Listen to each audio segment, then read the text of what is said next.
In this video, I'm going to take you through a ChatGPT tutorial. So if you are just new to ChatGPT or you are getting started to ChatGPT, let me show you how you can use this generative AI language tool effectively for the best results. Now, the first thing you need to know is that ChatGPT is a product of OpenAI. And if you want to access ChatGPT, you can just go to OpenAI. This is the website. And when you open it, it will take you to this website and you can access ChatGPT. So from here, you can see ChatGPT is here on your computer, and here is the download option that you can easily use, or you can use it on the web.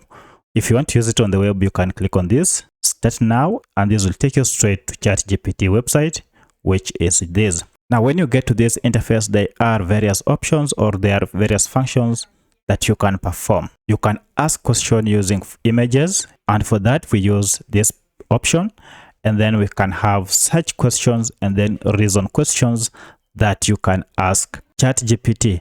And then the third type of question is a general question that you can as well ask ChatGPT. ChatGPT has a lot of functionality. As you can see here, you can create image using ChatGPT. You can summarize a text using ChatGPT, as well as analyze data, get advice, brainstorm, and many more others.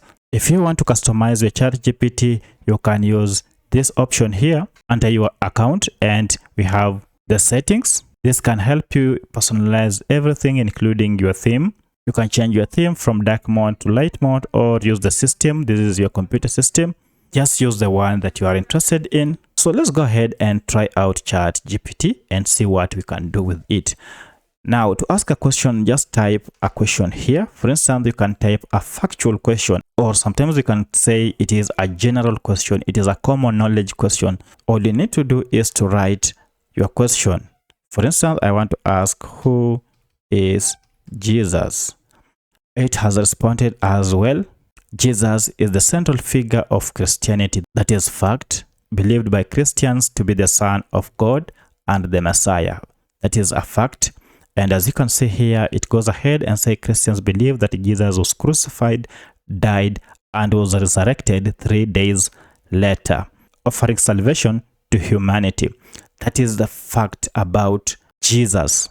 Now, maybe you want to ask another question, but it is not factual. It requires the latest information. For instance, if we want to get the latest information on stock market, and this is the question, what is the current status of stock market for tech companies in USA? This is a question that requires the latest information. And for this information, when you are interacting with ChatGPT, all you need to do is first to turn on the search option here, which will give this tool access to search latest information from the interweb to give us the latest response. Now, once you have turned this on, you can see it is on when it turns blue. Now, to ask this question, go ahead and hit on generate button, which is this. So to get a response, tap on this button and ChatGPT will go on and start searching the web, as you can see here, to give us the latest response. And as you can see, it is giving us today's information because I'm recording this on 11th of February.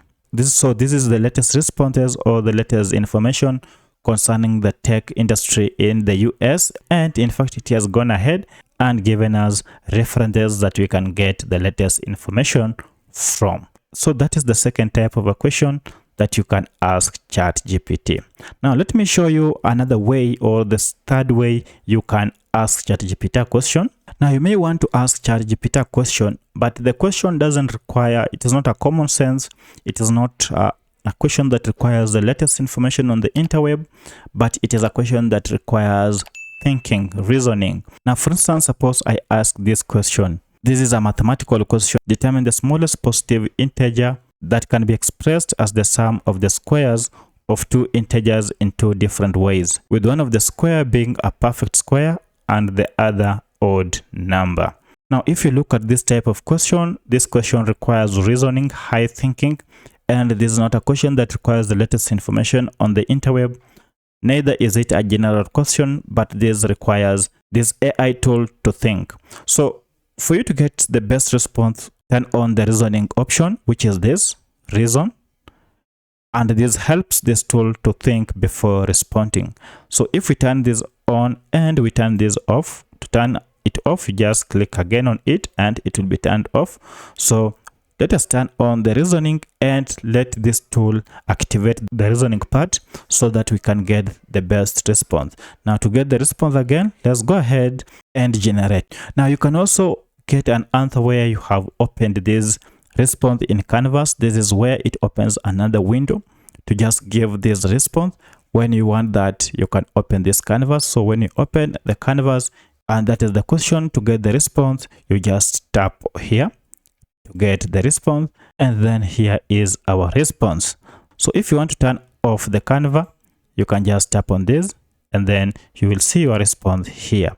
This tool went ahead and reasoned and gave us a response using the reasoning function that was turned on. So you can get responses in normal way or in a Canva way. All that should work. So you can as well go ahead and ask a question. For instance, we can as well paste the same question here and turn on the reason. Once it's turned on in Canva, you can now ask here and it will go on and give you the response. As you can see, the reasoning is on and it is now analyzing, and we are getting the response in real time. And here we go. And as you can see, the response has been given and it is perfect. Look at that. Look at that. That is the response that we have just received, and the final answer, which is 25, has been given. So that is a response in Canva using the reasoning option.